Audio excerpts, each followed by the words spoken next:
Bismillahirrahmanirrahim. Assalamualaikum warahmatullahi wabarakatuh. Bersama sekali lagi dengan saya hari ini bersama dalam series Ramadan Dates bersama Imam Momen. So Alhamdulillah hari ini merupakan hari kelima kita berpuasa dan syukur kepada Allah SWT yang masih lagi memberikan kita nikmat nyawa, nikmat berada dalam bulan yang penuh barakah dan juga nikmat kesihatan bagi yang boleh berpuasa dengan baiknya sehingga ke hari kelima dalam bulan puasa ni. Jadi hari ni hari Sabtu yang sangat best, cik. Hari Sabtu adalah hari cuti untuk kebanyakan orang dan harapnya semua orang telah mengambil peluang untuk mengambil hari-hari cuti seperti ini untuk menyelesaikan tilawah, memperbanyakkan membaca terjemahan dan memperbanyakkan tadabbur Al-Quran. So insya-Allah kita telah membincangkan beberapa perkara sebelum ini dalam the previous Ramadan Dates series, and for those yang tak sempat lagi tengok, boleh tengok, jangan risau, ia akan sentiasa berada dalam YouTube.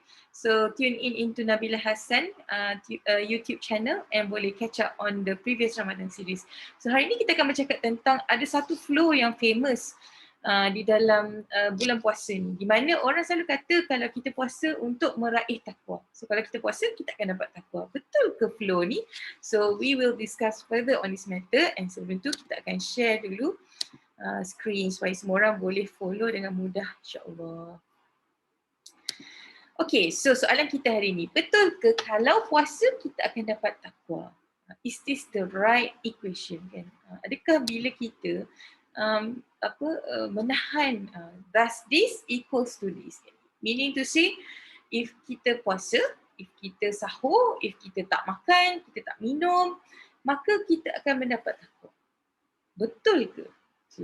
Kalaulah ada orang mungkin kata betul kan, sebab apa? Betul lah, sebab kan ada ayat dalam Quran, dalam surah Al-Baqarah ayat 183 kan, Allah mewajibkan puasa ni ke atas kamu sebagaimana kaum-kaum yang terdahulu sebelum kamu, la'allakum tattaqun, supaya kamu ni moga-moga kamu ni bertakwa kan. So betul lah puasa akan menyebabkan kita dapat takwa. So untuk menjawab soalan ni, sebelum tu kalaulah kita fikir, okay, so kalau puasa boleh dapat takwa, kenapa ada hadis kan di mana pernah Rasulullah SAW bersabda kan, dan hadis ini diriwayatkan oleh Ibnu Majah kan, rubba sha'imin laisa lahu min siyamihi illa al-ju'. Maksudnya macam boleh jadi orang berpuasa tu tak dapat apa-apa melainkan lapar. So macam mana? Macam kontradik kan dengan ayat yang tadi tu. Kan bila ayat tadi tu Allah kata, Allah menurunkan mewajibkan puasa ni kan. Allah mewajibkan puasa, la'allakum tattaqun. Tapi dalam ni Rasul kata pula laisa illa min ju' kan. Laisa lahu min siyamihi illa al-ju' kan. Nak katanya tak dapat apa-apa melainkan illa al-ju' kan. Hanya semata-mata kelaparan. So macam mana ruginya kalau puasa kita dapat lapar dan dahaga je, betul tak? So kita kembali kepada ayat ni. So banyak orang salah faham kan. Banyak orang rasa bila kita tahan puasa, tahan lapar, tahan dahaga, maka kita automatik akan mendapat ketakwaan ni. Sebenarnya bila kita baca ayat ni, ya ayyuhallazina amanu kutiba alaikumusyiyamu kama kutiba alal ladzina min qablikum la'allakum tattaqun. So kat situ ada la'allakum kan, supaya kamu kan, agar kamu bertakwa. Tapi sebelum tu, bila kita tengok ayat Quran, sebab itulah pentingnya kan, bila dalam siri pertama, siri kedua saya kata tentang the purpose. Yang pertama, iaitu Quran ni, kita ni tak boleh baca dia tanpa kita faham dia. Bila kita nak dapatkan Quran ni untuk kita ni boleh jadikan dia guideline kehidupan kita, menjadi furqan dalam kehidupan kita, siapa yang tak faham, kena tengok episod sebelum ni. Kalau kita nak jadikan dia furqan dalam hidup kita, kita mesti be able to understand the Quran. And kita bukanlah dilahirkan dalam nature memahami bahasa Arab. So sebab tu kita ni kena ada extra effort. Bila baca kena tilawah. Bila dah tilawah kena baca terjemahan. Dah baca terjemahan kena tadabbur. Baca ulang-ulang, fikirkan kembali, reflect tentang ayat tersebut kan. So dalam ayat ni, actually Allah tak cakap pun sebenarnya yang berpuasa ni confirm akan dapat ketakwaan. Tapi Allah kata kat situ la'allakum, agar kamu kan, moga-moga kamu bertakwa. Jadi kat sini dari sudut bahasa Arabnya perkataan tu adalah maksudnya satu harapan besar yang possible dan realistik untuk dicapai. Maksudnya dalam ayat ni Allah nak kata yes, kalau you puasa you boleh dapat dan you sangat boleh achieve this thing. But there are certain syarat kan untuk membolehkan perkara itu terhasil. Jadi untuk macam mana nak membolehkan perkara itu terhasil? So kalau semua orang baca details tentang puasa ni, sebab tu kita kena dalam puasa ni kena menjaga adab-adabnya, kena menjaga dalam seharian kita tu jangan berumpat, jangan mengeji orang lain, jangan memenuhi hari kita dengan tidur, jangan membuat dosa sepanjang kita berpuasa, jangan berzina, zina mata, zina hati, zina tangan kan. Jangan banyak sangat hadis untuk explain macam mana dalam seharian kita tu untuk kita tidak melakukan perkara-perkara yang boleh merosakkan puasa kita. Dan itulah yang boleh menambah kualiti puasa kita supaya kita ni boleh meraih ketakwaan. So kita akan tanya, so macam mana nak tahu semua benda ni? Kan? Macam mana nak tahu semua benda ni? What should we do? What should not we do? Macam pelik. Apa yang kita sepatutnya buat dan apa yang sepatutnya kita tak buat kan sepanjang puasa ni supaya la'allakum tattaqun ni, supaya kita boleh dapat takwa ni.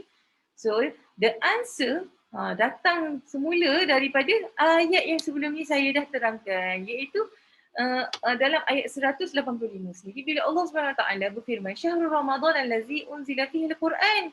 Jadi dalam bulan puasa ni sebenarnya, di dalamnya bulan puasa ni adalah ibaratnya seperti kilang. Okay? So kita analogikan, inilah flow dia kan. Bulan puasa ni macam satu proses pemprosesan, kilang pemprosesan untuk kita ni memproses sesuatu. Now, apa yang sesuatu tu? Sesuatu itu adalah Al-Quranul Karim. Iaitu bila mana kita baca ayat 185 tadi, Allah kata bulan puasa ni adalah bulan yang diturunkan kepadanya Al-Quran. So kita dah go through baik kali dalam sesi sebelum ni, di mana sebenarnya inilah the best month untuk kita ni quench the thirst of our soul kepada wahyu Allah SWT. Jadi so macam mana, tadi kan kita tanya soalan, so macam mana nak jaga puasa kita, macam mana nak menjaga kualiti kehidupan kita dalam bulan Ramadan ni? The only answer to that is going back to Al-Quran Karim. So macam mana kita nak tahu? You have to always go back to Al-Quran. Dan macam mana nak tahu macam mana nak faham baca Quran? You have to always go back to the three purpose of Quran that I have told you guys about 3 days ago. So kena tengok setiap siri supaya kita boleh tahu macam mana untuk kita gunakan Al-Quran tu dan macam mana untuk kita utilize. So bulan puasa ni macam satu kilang. Kalau kilang ni kerja dia memproses. Tapi kalau tak ada input, maka takkan ada output. So, begitu juga bulan puasa, bulan Ramadan ni purpose dia adalah memudahkan jiwa kita ni menghadam ayat-ayat Quran, menghadam wahyu-wahyu Allah SWT supaya kita faham dan kita boleh merasainya, merasa wow kepadanya, lalu kita beroleh furqan sehingga mana kita boleh membezakan di antara perkara yang Allah suka dan Allah tak suka. Dan sebab tu bila kita dalam hidup kita, bila dah faham benda ni, maka bila kita dengar, ada orang tengah mengumpat, macam mana ni, we should not do this kan. Okeylah, mungkin nasihatkan dia, mungkin kalau tak boleh nasihat, mungkin angkat kaki, berlalu dari tempat tu kan. Allah suruh bersedekah, banyakkan sedekah. So kita kena banyakkan sedekah untuk meningkatkan kualiti. Allah suruh bersederhana dalam setiap hari-hari kita. Allah suruh jangan membazir. Allah suruh banyakkan tilawah Quran, banyakkan meraih kebaikan, banyakkan memberi kepada orang lain. So semua ni ada dalam Al-Quran. Tetapi bulan puasa ni ibarat satu catalyzer kan, macam something yang boleh catalysekan sesebuah proses reaction tu. Kalau sebelum ni kita ni malas baca Quran, tetapi ambience Ramadan ni menyebabkan semua orang nak baca Quran, betul tak? Sebab semua orang akan naturally nak bawa Quran ketika dalam bulan puasa. Sebab apa? Tak boleh makan. Bila tak boleh makan, nak buat apa masa rehat? Baca Quran lah. Betul tak? So, secara mudahnya Ramadan dan bulan puasa ni sendiri banyak memudahkan proses untuk jiwa kita ni dekat dengan Al-Quran. So, bila jiwa kita dekat dengan Al-Quran, Bila kita tahu dan bila kita meyakini ayat-ayat Allah Subhanahu Wa Taala, bila kita terhasil daripada keyakinan itu, terhasil ketakutan kepada Allah Subhanahu Wa Taala, terhasil pengharapan kepada Allah Subhanahu Wa Taala, maka dari situlah lahirnya ketakwaan. Jadi insya-Allah that is simple flow analogi yang saya dapat sharekan dengan semua orang, dan semoga kita semua bersama-sama dapat meraih la'allakum tattaqun kan. Semoga kita semua sesungguhnya meraih ketakwaan, sebab ketakwaan ni adalah pakaian hari raya yang termahal yang boleh dipakai oleh seorang manusia ketika di hari raya. So tak guna kita pergi kalau orang sekarang semua takut kan, takut saiz habis kan, nanti ni tak ada stok apa benda kan. Tapi sepatutnya di bulan inilah bulan yang paling kita patutnya sibuk, bukan shopping, tetapi di bulan inilah kita sepatutnya sibuk memproses wahyu Allah Subhanahu Wa Taala supaya kita meraih ketakwaan, dan di hari raya nanti insya-Allah kita akan beraya dengan pakaian takwa. Wallahu alam, dan insya-Allah bersama lagi esok dalam series Ramadan Dates. Jangan lupa dan selamat memanfaatkan bulan Ramadan anda. Assalamualaikum warahmatullahi wabarakatuh.